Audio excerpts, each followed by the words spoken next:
Welcome to the Jam Yearbook. I'm Matt. And I'm Jim. We're here to take you on a journey through the years as we explore the music in our lifetime and the impact it's had on us and the world we've lived in. Welcome to version 2007 and version 2006. Surprise! The first time we've run into an actual debacle. Our original plan of covering 2007 soon turned into a dead end. We only thought we had debacles in the past. 2007 on its own. Sorry, folks. It is a down kind of bad year. We're going to run into these from time to time, but 2007 takes the cake. Hands down, it is the worst year we have covered so far. We've had a few years already where they haven't been so great. We know how this goes. Fortunately, there are always a few gold nuggets every year, but this time we're going to have to break out the tools and dig deep. When we come across years like this, I can usually come to the rescue with pop, but that's not a lot to talk about here either. No, and it's only rescuing you. It does nothing for me. 2007 even made me tap out in exploration. I couldn't take it anymore. Indie Mac couldn't save the day either, Jim, so don't feel too bad.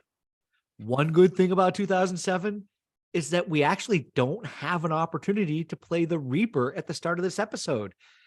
None of our music heroes left us in 2007. We did lose a couple of legends in 2006, though. So right away, I'm going to bring up Buck Owens, country legend, and Billy Preston. Both we've talked about in previous shows. They might not have been household names, but they probably deserve to be. And Yes. Because we talked about them already, we want to, let people know about this in 2006. And both of these guys have songs on our playlist. And Syd Barrett also passed away. He was the original frontman for Pink Floyd, for those who don't recognize the name. And then we also lost the godfather of soul, James Brown, in 2006. He was performing into his 70s right up until his death. Well, okay, Matt, time to jump into this abyss. 2006 and 2007, with everything seeming unfamiliar to us, with a few exceptions. How was music entering your life during these years? I guess that's how we have to start this. Was the door shut? Yeah, and I think that is probably where I'm getting my initial take on it. Music was actually re-entering my life. Okay. So a lot of the stuff that is out in these years, I kind of discovered in going back. I'm kind of in these autopilot years. My kids aren't very old, working nights and this and that. In version 2005, I had some good music I liked, but it just happened to be from 2005. Much of what I listened to from these years, I found late, at late 2007, 2008 and onward. So I was definitely playing catch up. This is also where I'm collecting massive amounts of MP3s and digging back into back catalogs and bands, making sure I had every iteration of Rolling Stones album I could ever find, even though I'll never listen to them. And I was discovering new old bands that I had never heard of before. How about you? Between the years of 2006, 2007, I was having a good time. I was going through a bit of a renaissance as a musician. I'd become a bass player for a band called Nothing About Grover. I'd gone from dreaming about playing at Nectar's to suddenly having a residency there, playing at Higher Ground, and just going to Boston, going to New York. Because I'd been idle for so many years, it was like completely starting over. When it came to listening to new music for me, though, like I asked if the door was shut for you, it was for me. It was slammed shut. The radio was barely on. But looking at music from these years, it might not have been intentionally ignored because nothing piqued my interest. I agree. It just wasn't very good. After trying to sift through what these years had to offer, I think I was aware of the state of music, and I did stay away on purpose. 2006 and 7, it's not far removed from the peak Disney Kids era and boy bands like Backstreet Boys, but those arcs are more than well established. They're receding now, and some are coming out with solo projects. And new ones like Rihanna are coming along. They're just starting to garner attention. Yeah. Gwen Stefani, Justin Timberlake, and Beyonce, they released their second solo albums in 2006. Fergie and Taylor Swift both debuted in 2006 as well. And they're holding on well into 2007. Well, I've got to admit, Sexy Back, it's a guilty pleasure of mine. And I'm certain the audience will add it to the playlist in the poll. I had no idea until this week that Sexy Back was Timberlake. What? Yeah, I had that's how out of touch I was. I'm hot take here, right? I'm not crazy about that. I don't think that surprises anybody. But as we discussed in previous shows, unlike watching stars come and go in our youth and 20s, these artists that you just mentioned, they're not gonna go anywhere until the 2020 lockdown generation realized, maybe apart from Taylor Swift, because she's only 16 at this point, that all of these artists got old. Yeah, and it's amazing. We didn't have this many artists when we were younger holding on for this long. No. They did not have this kind of longevity. But in all of these, though, Taylor Swift has been regularly releasing new content since her debut. She does not take a lot of time off. And when she isn't releasing new albums, she's recording her older ones. Yep. There was a lot of alt rock around this time period, too. But it's kind of the music equivalent of the Transformers movie. It's hot garbage. Sorry, fans of bands like Chevelle, Puddle of Mud, and Good Charlotte. Wait, we're from Vermont. I'm going to pronounce it Charlotte. So Good Charlotte. But 2007, it really is a dumpster fire.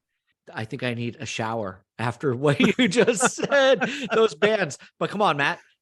Don't forget Buck Cherry. Crazy Bitch, anyone? Yeah, and this isn't to say rock is dead. It's maybe on life support. There's just a big, huge lack of creativity and ingenuity that would help anything separate itself from the pack. I didn't hate Buck Cherry, but they weren't offering anything new. They're not breaking any new ground. Not that they have to, but they were interesting at least. And there's always room for bare bones rock bands like this. The Pretender by the Foo Fighters, it was a good song back in the day, but it didn't hold up. And I've put a lot of thought into Foo Fighters lately because this is kind of a running theme with them, how we're a little disinterested in what they do over the last 10 or more years. And I'm wondering if it's because I don't love the idea of the Foo Fighters more than I actually love the band anymore. If I'm being honest with myself and everyone else, the same goes with Velvet Revolver and Audioslave. Just knowing who makes those bands up, it's almost like there's a pretense that you have to like the band, but I just don't enjoy it. I'm not going to say I hate it. I just don't enjoy it. But you said it last week in the metal episode. Most bands are better. So people who didn't listen to the metal episode, because it's not your thing, Go listen now. Matt said last week that a lot of bands are better earlier in their career. They're better, fresher, and they have their best material in their earliest years. Yeah, that's a fact. Yeah. The Foo Fighters debut was just Dave Grohl. And it sounds so far away from what they're doing now. I also thought The Color and the Shape was good. But since then, each album has just produced a single contribution or two for a later greatest hits album. I think people keep expecting this great album to come from them. They're good, but that's where it stops. And it's okay to be good, but not great. Yeah, and young bands they're just hungry. Right? Would I go see Foo Fighters live? Hell yeah, in a second. It does seem, though, you're right. After Color and the Shape, I was buying CDs out of loyalty to the band, when in reality, it's been a long time since they excited me. And if I'm not wrong, I believe Dave Grohl re-recorded a lot of those instruments himself because nobody was really thrilled with the rhythm section that they had going on at the time. Yeah, he went back and actually re-recorded the drums to the album. And that's why the drummer didn't stick with them. Yeah, exactly. You're basically being told you're not very good. Yeah. But hell yeah, Foo Fighters, I'll go see a greatest hits album performed live. Yeah. Sure.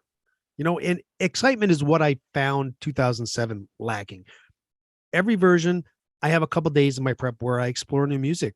I can't believe how many random albums I listen to, trying to find that needle in the haystack or go back to something that I know was out but never really got around to listening. Or maybe now I can appreciate this Justin Timberlake song. But there was none to be found.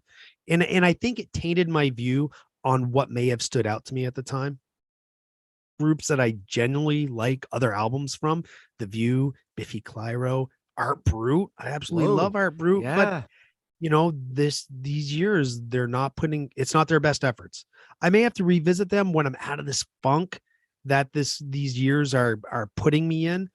But coming out, doing our latest metal show and having a few days of getting acquainted with those songs, I thought this was going to be a really fun year to go through too. I'm weary of these years. I wanted it to be fun, but I think we actually found more amusement in our frustration. We've Yeah. talked we've talked in the past about how when we find these types of years, let's not focus on the negative and let's try to find the best that we can out of it to Mhm. create a great show. That has been important to us. But when you first suggested throwing 2 years together in one show, I didn't hesitate because no one likes a turd to linger. I was really surprised how quickly you answered when I suggested bundling these things. I think what cemented it was looking at 2006, and it wasn't much better. And speaking of turds, did the world really need an MTV Unplugged album from Korn? I have one word to answer that. No. I'll agree with the man from Scotland. Okay, enough of the negatives. There are some bright spots, but they're mainly from 2007. Kaiser Chiefs, Kings of Leon, they both Yep, had yep, sophomore yep. Good offerings with stuff. some Yeah. really good songs. Charmer and On Call from the Kings, but they were finding more success in the UK as opposed to where I am in the States. They wouldn't really break out until their next album. So other than reading a 3-paragraph write-up in Rolling Stone, I really didn't know much of them. In Kaiser Chiefs, they had their first and only number one song in the UK with Ruby. I really wish the Kaiser Chiefs would have blown up over here. It may have been their only number one single, but their albums have continued to debut and chart high over here. They still bring a good stadium draw to their live shows. I kind of think that if I don't know if you've ever seen him or not, but Ricky Wilson was rock and roll enough to break America. And that's unfortunate because he's talented enough and the music that they make is great. He looks like a guy who's going to pull your pints and have a good conversation with you about music and football. I think you're right there. I think image has a little bit to do with it over here in America because I thought, hey, Kaiser Chiefs are rock and roll as hell. Dude, Jeans and t-shirts. have you seen Ed Sheeran? Have you seen Louis Capaldi? Do you see what these guys look like? Over here, it's what's on the radio and sounds good. Image is not as big a deal. It's definitely much more prominent in America. Yep, I have to agree with you. I don't want to sound like it's all a big downer, but the proof's in the pudding. Yeah, yeah. At times. Ween, they had La Cucaracha. While it's not their best ever, it's far better than most of what 2007 had to offer. My view on that album's improved vastly over the years. Learning to Love came really close to making my 5. The Stooges released their first album since 1973's Raw Power with Iggy Pop. Mm-hmm. And it's good because they didn't mature. The sound is better, quality wise, but it's still the Stooges. And somebody you brought to one of the shows earlier, Susie Quattro, she never slowed down. Her 2006 album, actually, I say she never slowed down. She hadn't made an album since early 1990s, but then she put one out in 2006 and it showed she could still rock. Yeah, boom, take this. Yeah. 2006 definitely looked a little better once I dug in compared to 2007. There was Muse, Snow Patrol. They both had big albums that I was into. The Arctic Monkeys were making their biggest splash in the scene at this time, and they began breathing a new life into the indie rock scene, I think. When I think about it, British music was probably dominating a lot of what I was listening to, or at least respected, ironically, since I wasn't living here yet. Amy Winehouse wasn't someone that I was into or listened to regularly, but I have a lot of respect for her and her throwback sound. Her album Back to Black just fell short of winning the Big 4 at the Grammys, and she took home 3. And I don't know if you know this, but she actually worked with Sharon Jones and the Dap Kings on that album. It makes sense when you listen to it. The Dap Kings were her backing band. That is so cool. I did not know that, but once you know it, you can't unhear it. No. Oh, definitely. Now I'm gonna have to go back and listen to it just for that, just having that knowledge. And it's really too bad she turned into that.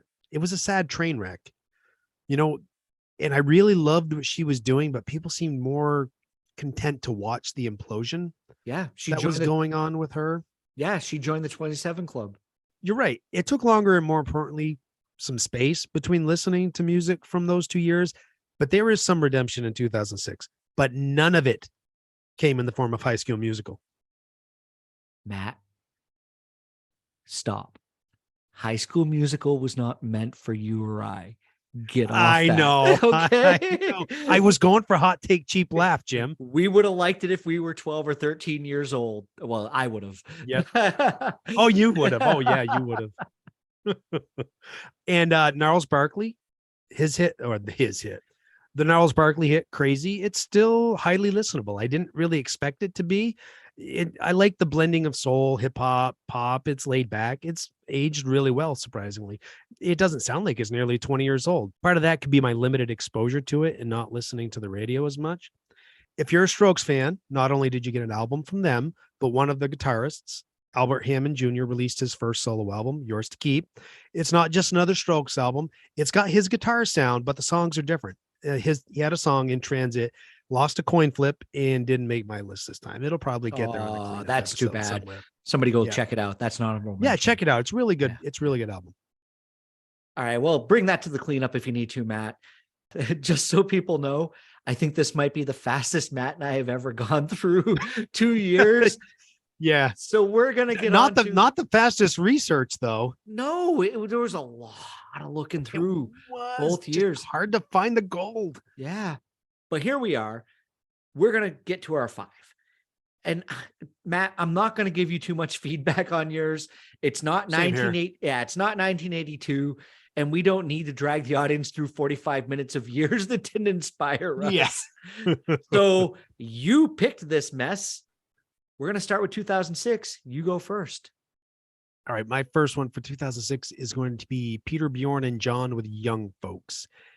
If it wouldn't blow eardrums out of every headphone listener, I would whistle it for everyone. But as soon as you hear it, if you don't know it by name, you'll go, oh, yeah, that song. The whistle is iconic now, and it belongs in a Quentin Tarantino movie. Oh, totally. Yeah, if he hasn't already used it and I missed it. This is indie Matt Gold right here. Good first choice. Cha-ching. All right. What's your first song for 2006? My first song for 2006 is going to be the Arctic Monkeys, who I brought up earlier. The song is called Marty Bum. There's not a lot of sentimental attachment for me here. When I played with the band Gutter Pup in Burlington, we covered this song. I just really enjoyed playing it. You know, you think about, you listen back, those beats, and as you're hitting it, it brings back a good memory when I listen to it now. So I just wanted it to be a song we had on the playlist. Yeah. You know, a song is good when it's never officially released as a single, but manages to find airplay. Yeah, absolutely. All right. What's your second song? Number 2 is going to be Phoenix and Consolation Prizes. Phoenix won the prize for the album I listened to the most in 2006. It's been a while since I heard it, but it clicked immediately. The song is a little bit of a timeless sound for me. Everything, it's simple and it's really tight. And you know what's weird is this is the first time this week that I listened to Phoenix. I probably saw people put this on their MySpace page or something, you know, back in 2006, 2007, and it didn't really click with me. But I can understand the attraction to it. They're a good indie rock band that writes accessible songs still outside of the mainstream. I like the percussion, and there was a part in the song where it switched from being electric to acoustic and then back to electric. And that was really cool. I like that. Yep. Oh, excuse me. All right. Where are you going to know with my way? Yeah. Jesus Christ. I'm so fucking confused. Sorry. That's okay. All right, Jim, what's your second song for the year 2006? Okay. Well, second song for 2006. We'll have to remember this when we get to 2007. And we're like, what's your first and your second and your first and your second? Yes. Because we're bad at that. And people who have listened to this show before know this. It is Sandy Tom. And I think that's Tom. And the song is called I Wish I Was a Punk Rocker with Flowers in Her Hair. I had never heard this song until probably about 4 years ago. It came on the radio at work and everybody was singing along. I was working in a kitchen at the time. So, people sing along to the radio when it comes on. I thought it was some missed 1970s UK classic and didn't really think much about it. And it was in rotation on the radio station. So it would come back around every day at the same time for a little while. And we listened to it at work. And, I didn't really think about it much, but I always enjoyed when it came on. And then I was kind of shocked as I was looking through music from 2006. I found it sitting there. There's nothing special musically about it, but it's just a great, powerful vocal starting over an a cappella with a stomp beat added. It's a great example of making music like they used to right in the middle of the 2000s. I kept expecting this big musical piece to take over in the song, but it never happened. It never happens. But I'm more than happy with it being a cappella. I love the lyrics. Great message in this one. It is one to sing about for an idealized situation of how life should be. Yeah, it's very optimistic. It's really cool. Yes. All right. What is your third song? My third is going to be Teddy Bears and Punk Rocker. I know next to nothing about teddy bears. This is the only song I know from them. If it wasn't for Iggy Pop singing on it, I may not have been intrigued to listen to it. It's laid back, chilled vibe, and it sits comfortably in my ears. Iggy Pop can usually reel me in. Foul ball. What? This song was released in 2000. Okay, but but then it was re-released on their 2006 album. So I excuse you. And as I was looking through their music and a little YouTubing, they perform wearing large bear heads, the teddy bears, and they have these large teddy bear heads. It's pretty funny. So Matt, all is forgiven. That's I was hoping you wouldn't catch that. All right, what's your third song? My third song is going to be another British female artist, Lily Allen. The song is Smile. I think when the British came up with the phrase cheeky, they didn't realize at the time that it was meant for Lily Allen. Her music has a raw honesty, but in a fun way. This is a song that says how many people feel, you broke my heart, so if I see you hurting now, I'm going to smile. Is it a little cruel? Sure. But there's also some kind of real humor there that's simply admitting to being human. Oh, definitely. Yeah, this was a good choice. I almost brought Alfie to my 5, so I'm really happy you got Smile here at least. Because Lily Allen, it's pop, but I kind of like what she does. There's a little bit of a reggae beat on this. It's subtle, but it's definitely there. She's entertaining. Yeah, and Alfie deserves that honorable mention. It's actually written about her little brother. If you didn't know that, it's a cool tune. All right, what's your next one? My fourth one is going to be the Fratellis and Chelsea Dagger. A lot of bands I found in my indie phase fell by the wayside as my taste changed, but the Fratellis have stuck with me. Usually when a song starts out with drums, you can count on it to be a banger, and Chelsea Dagger does not fail. It falls right into the line there. It's so fun to just sing along with it.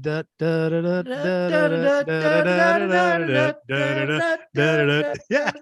That is a UK anthem right here. Bored crowds at the UK concerts that I've gone to, they like to have sing-alongs. And this is one of the songs that they bring right into it as an audience favorite. That you can get the whole audience all of a sudden. If somebody just da da da da da, all of a sudden you'll have 10,000 people doing it before a band comes on stage. No matter who's there. I can see them hopping up and down, just singing at the top of their lungs. And it's fun. And you're also bound to hear a group of drunk young men singing it in the middle of the street on any random Friday or Saturday night over here. So great song. Nobody who listens to this show who is from the UK will deny what I just said about the Fratellis and Chelsea Dagger. Come on. Unless they don't like Chelsea, the football team. And then they'll absolutely hate this song. Yeah, but go check it out. It's a great song. It is a great song. Fun song. All right, what's your fourth song? My fourth song is going to be Muse Starlight. This is, I talk about it in other songs during the show, one of my karaoke tunes. Muse seemed like, come on, if you can sing that falsetto, it's the one falsetto note that I Yeah. can hit and sing. And Oh yeah. yeah, if you can do that, you do that. Yeah, exactly. Yeah. No, they, I know what you mean. yeah, they seemed like they were ready to take over the world in 2006. And I'm not quite sure where they fell short. Their stage shows were epic. If you've ever seen any of their concerts, they have a bass player, a drummer, and the lead singer, guitar player on 3 separate stages built across the stadium. It's amazing. Yeah, I've seen some live clips. They are pretty incredible live. Yeah. And their albums were epic. It didn't seem like they were going to be a band that just kind of served that time period and became an afterthought. But that's what happened. It doesn't mean some of the music that they wrote wasn't brilliant. This song, it has a great beat, keyboard line, and as I mentioned earlier, the fantastic soprano vocal. It was written to be performed in stadiums, but it sounds just as good on record for me. Yeah, and I wonder if people just aren't bored with them. A lot of bands get that treatment. Not to take a shit on Coldplay, but even U2, I think people just get tired of the same old thing. Yeah. They've been around for a long time, but they're putting out consistent music. I agree. I think that Muse didn't serve the pop punk audience of that era. And that's Yeah. where people kind of fell off, because you had other bands that were going to rise to the top, like My Chemical Romance soon, Mhm. Bring Me the Horizon, these metal pop punk bands. And what Muse were doing was really more melodic and vocal, in my opinion, musically more interesting, guitar solos. Maybe people just didn't want to hear that at that point. Yeah, So, and they were embracing what technology they could intertwine with real instruments oh, absolutely. as Yeah. well. So they were, I don't know if groundbreaking is the right word that I want to use, but they were taking chances. Yeah, they were. But I'm glad they did. And Yeah. yeah, their music's cool by me. All right. What is your next song from 2006? I will wrap up my 5 in 2006 with Regina Spektor and Fidelity. I really dug what Regina Spektor was doing in 2006. Her music, it's original. It's more than a bit quirky, but that's what caught my attention. There wasn't anything like it around that, was within earshot of me.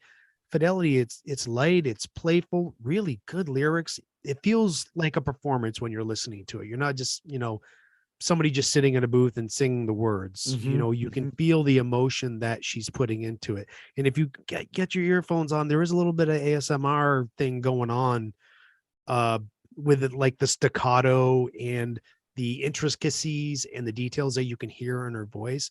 She puts a lot of effort into singing so delicately. Yeah. Yeah. I hope that people, if they listen to this episode and they kind of get, not inspired by what we talked about earlier at the start, they go listen to these songs because, Chelsea Dagger that you brought up, the whistle song at the start, and then this one, these songs all are familiar. If you go back and you listen to them in the time period, they're good songs. You're not going to recognize this song by name. She definitely has a really good sound. I'll always feel bad that after Norah Jones seemed like she was going to break the mold and pave the way for people like Regina Spektor, that it didn't happen. The big chart machine wouldn't let it. Hmm. It's a great combination of pop and quirkiness. Like I said, if you don't know this song by Matt naming it, Fidelity, Regina Spektor, you would know it if you heard it. It's a great tune. Yep. All right. How are you going to round out your 5? All right. Well, my 5 in 2006 is going to wrap up with a little bit of sentiment. And the song is Snow Patrol, Chasing Cars. This is one of those songs that I remember the exact moment the first time I heard it. I was traveling with the band that I was playing with on a gig to Boston. There was an argument going on in the van that I wasn't a part of, and I decided to tune out whatever was going on and listen to what was on the radio. The song played, and it just made me wish I was back at home. I didn't want to be on that van. I didn't want to be going to the gig. I just removed myself from the situation through music. And that's a cool thing to be able to do. I knew a place where I could lie and forget about the world, and the song took me there. I'd rather waste time with somebody I long to be in the company of than listen to the stupid disagreements of the people that I was with at the time. Yeah, I think a lot of people can have a sentimental attachment to this song. It's got some pretty meaningful lyrics in it, and I love how it teases the buildup all song, and it kind of just barely kind of rises, but then pulls back until it gets to the end. But it's not overbearing. Yeah, And everybody's got a cheesy romantic side they connect with this song. yeah, they do. Yeah, Good choice. cool. All So right. that wraps up 2006. Let's go to 2007. Uh-oh. This is where the real craptastic. No, Yeah. Part craptastic, part duh. is that where we're going to bring it back around? Yeah. Yeah, I don't know. Well, I kind of like these songs though, so we won't go all in on it. Here comes a word from early episodes. Yeah. Yeah. Craptastic. All right, I'll start out 2007 with Clutch and Electric Worry. Okay. Clutch had already been around for a long time when this came out, but I still wouldn't find the band until like 2010. And it was this song. So again, this is me going back and finally digging into the stuff that people have recommended to me or just random listens on YouTube. This isn't even a good representation of what they are. It's just a really rocked up bluesy song. Like someone gave the Blues Brothers even more cocaine. This is a really good Clutch song, though, regardless of, whether it fits their sound or in and out of that. It's just a good fucking rock song. The harmonica solo rocks, the guitar rocks. I love the separation between the two on the song. You think after you hear the harmonica solo that's going to be the big deal. Something goes on and then the guitar solo comes in. It's great. It's a solid Clutch song. So no surprise there. You brought them to the show before, and I'm happy to have this on the playlist. This is one of those songs that people will hear on the playlist and go and look to see what band this is. Oh yeah, definitely. And they'll be surprised when they go to listen to everything They else will. by them. Yep. Yeah. All right. What's your number one for 2007? My number one for 2007, we're going to be over here in the UK once again, surprisingly. Paolo Nutini, and the song is New Shoes, a Scottish guy straight out of Paisley in Glasgow. Paolo never ceases to impress me.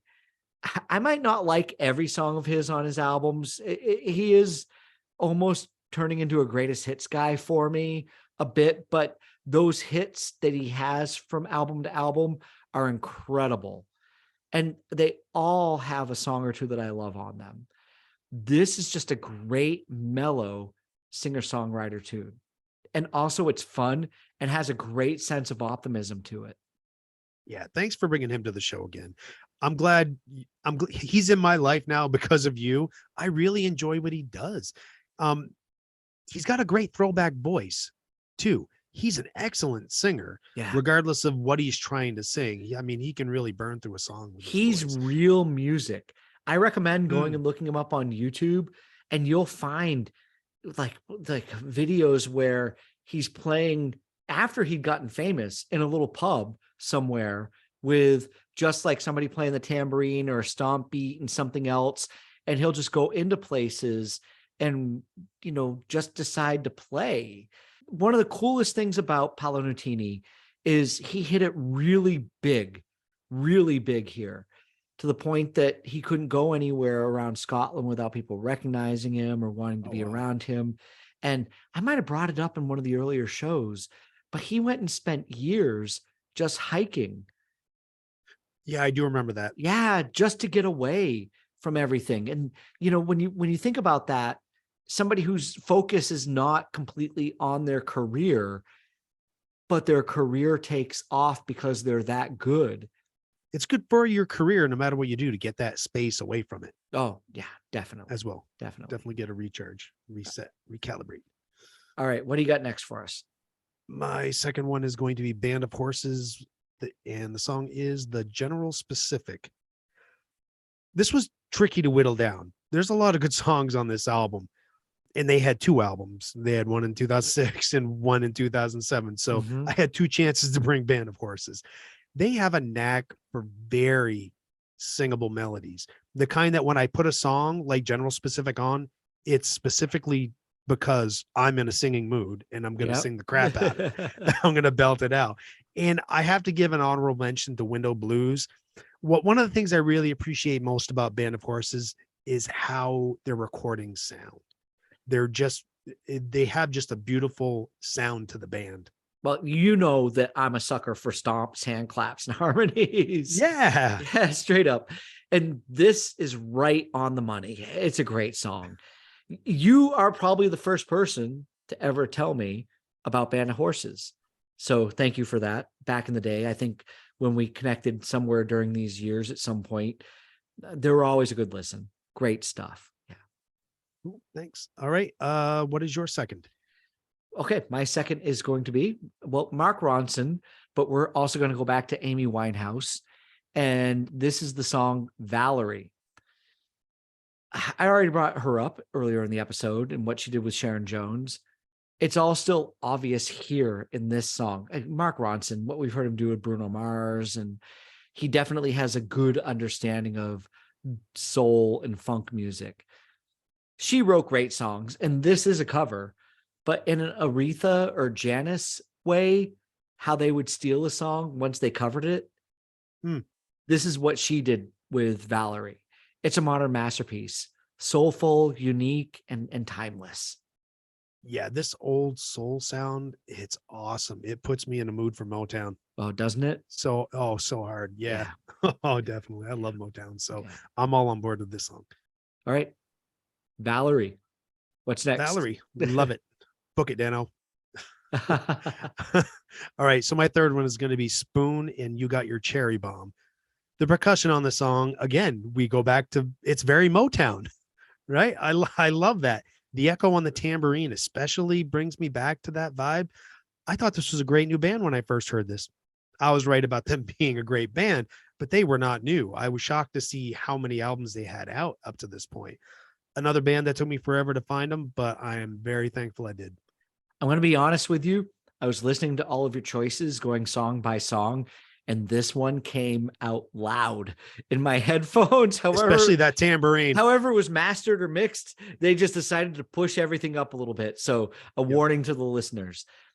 A Spoon are a solid British band. They're not my favorite, but they're not bad by any means. Hey, Magellan, you got a world map? Can you point out Texas to me? What do you mean, Magellan? They're from Texas. No. Yes. No, they're not. Yes, they are. They don't sound like they're from Texas. They got that British. Because they don't sound like ZZ Top. Oh, come on. The British guy sounds like he's singing with one of those false English accents. Oh, like Madonna never did that either, right? Well, I guess it worked for them. Look at me. I've been living in England for 6 months. Look at me. I'm living in Texas, but I'm going to sing with a British accent.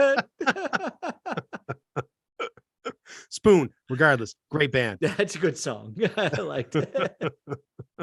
All right, Jim, what's your next song? All right. So my next is Amy McDonald. This is the Life. This song is Glasgow, more so than any other song I can think of. I don't know how to explain why. It's just kind of the entire feel of it.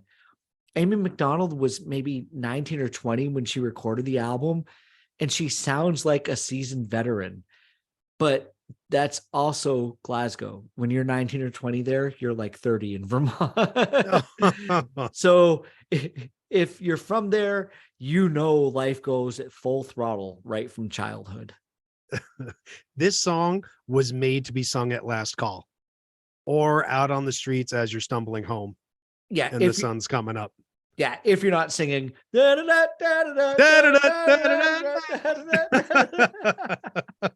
Well, this is when you're a little more introspective, I guess. Yeah, that's true. But it does reflect well on that kind of, going out nightlife. And that's something that in Vermont growing up, we didn't experience much, but you see it over here where people go out at, 18, 19, 20 years old, and they go from pub to pub to pub to club to club to club. I'm sure New Yorkers know it. I'm sure people who live in any major city in America know it. But as two guys coming from Vermont, we're like, yeah, that bar stays open till 2 and we're going to go home. And it's in Canada. Yeah. Delbar, Maples, Delbar, Maples. And the walk up the hill was just to sober up a little bit. And that's all we had, folks. All right. So what's your next one? My next one is going to be Ozomatli, Don't Mess with the Dragon. I only gave this a chance because of the Cult Chemist Suite song you brought in your 5 in version 1998. I need to listen to more Ozomatli because this was completely unexpected. 2 songs from the same group could be no more different from each other. This is a fun song. It's a very positive vibe of staying away from the negative things in your life. And one of my rules is if I keep coming back to a song, it goes in my 5. I was wondering if you would have a look at this. When I was looking through the albums that came out in 2007, I saw it there. And I know you liked discovering them in our previous episode where I brought the song to the show. And it's cool to hear how they change things up. I'm glad Keep me guessing. Yeah, I'm glad I introduced you to them. So Ozomatli, Don't Mess with the Dragon. Whoa. All right, Jim, what is your 4th song? My 4th song is, well, here we come back to Britain. I don't know why from this year, but Joss Stone, Tell Me About It. This is just a great song. A lot of what Joss has produced is great across the board. There's a great blend of Northern soul and a Manchester beat taking place here. There's not a lot of deep meaning for me, but it's just one of those songs that I'm going to enjoy hearing on the playlist when it comes on. Yeah, and seeing all these songs kind of close together, it's actually kind of piecing together that in England, it seemed that there was a little bit of a 60s blue-eyed soul revival amongst the female singers. Yep. Amy Winehouse, Joss Stone, maybe Duffy a little bit. I don't know off the top of my head if she is English. Who? But they're Duffy. Yeah, she is. Yeah. Yeah. So I definitely recognize now there was a little bit of a revival going on with this music. And I think it connects because that soul music, it's got an authenticity to it, but they're putting on a modern twist. Oh, absolutely. Yeah. So they're kind of bridging 2 eras together. Yeah, they did. Yeah. All right. Good choice. What's your last choice for this wonderful 2006, 2007 show, Matt? Yeah. Had him. Yeah. Let's make it a marathon. Yeah. Here we go. So we're going to finish fast and hard with Airborne, Running Wild. This falls in the category of what's old is new, at least in 2007. This would have been right at home in the 80s. Great energy on the whole album. It's no nonsense hard rock. It's relentless. This is what rock music is all about right here, Matt. All of those 70s and 80s rock fans who say that their kind of music isn't around anymore, open your eyes and ears. Pay attention. It's right here. Airborne, Running Wild. It's great. Yeah. It's good stuff. Yeah. And it's smacking you right in the face too. It's just straight up rock. Good stuff. Yeah, it is. All right, Jim, how are you going to wrap up your 5 for the marathon session of 2006? Well, but more importantly, 2007. I've got to do this, huh? Okay. Well, I'm going to go with Wilco, a great band, put out great albums over many years. The song Impossible Germany. To me, Jeff Tweedy is the modern day version of Dylan more than anybody else. And the band altogether just functions at a high level with their dynamics. Probably the only other Wilco song I'm going to add to the playlist during the course of this show, but I kind of hope it prompts somebody to go check them out. Yeah, I always forget about Wilco, and that's too bad. But with me, Wilco, what they do, that's very interesting, and I need to deep listen to them to really appreciate what's going on. Oh, yeah. Yeah. Because I think your comment about Dylan, I think that's very appropriate. Mm-hmm. It's very introspective music. Yes. Yeah. So that's Wilco, but I have to bring that song to the show from this year, so can't ignore it. And just like that, the great debacle is now closed. It is. we bring an end to the versions of 2006 and 2007. Shut door. So now, yes, this mess was my fault. So it's up to Jim to redeem us and tell us where we're going next. Well, I think next we're going to do something a little bit different. We've done a lot of things different recently, but we try to make this fun, and we hope this is fun for everybody else. There's a lot that we're going to have to try to figure out with this next choice of mine. genre, chart, different types of artists, years, generations, everything that's gone by. April Fools is going to be our next show. And I think we should do a covers show. And we should bring our 10 favorite covers of all time a piece to the show.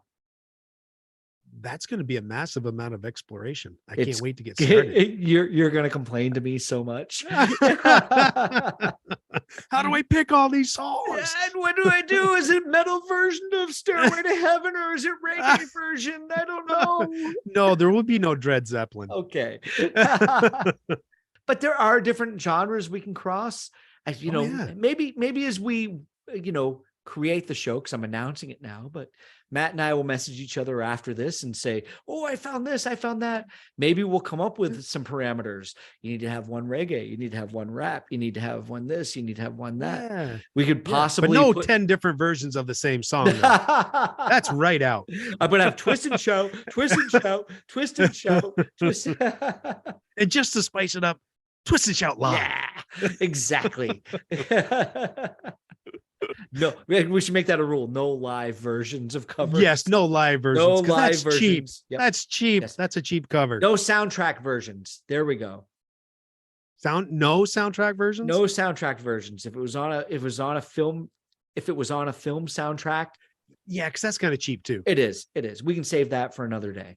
So no live, no soundtrack, just straight up on the album covers. I like it. All right. That's going to be a lot of fun. Cool. All right. Well, Matt, this was your mess to bring us into, so it's going to be your mess to take us out of. Yeah. Sorry for the big diaper of this version musically. We want to thank everybody for tuning in. Jim, as always, it was a pleasure talking music with you, and we'll see you next time for version covers. That's what it is. Yeah, Matt, great talking to you as well. As always, peace, love, and podcast.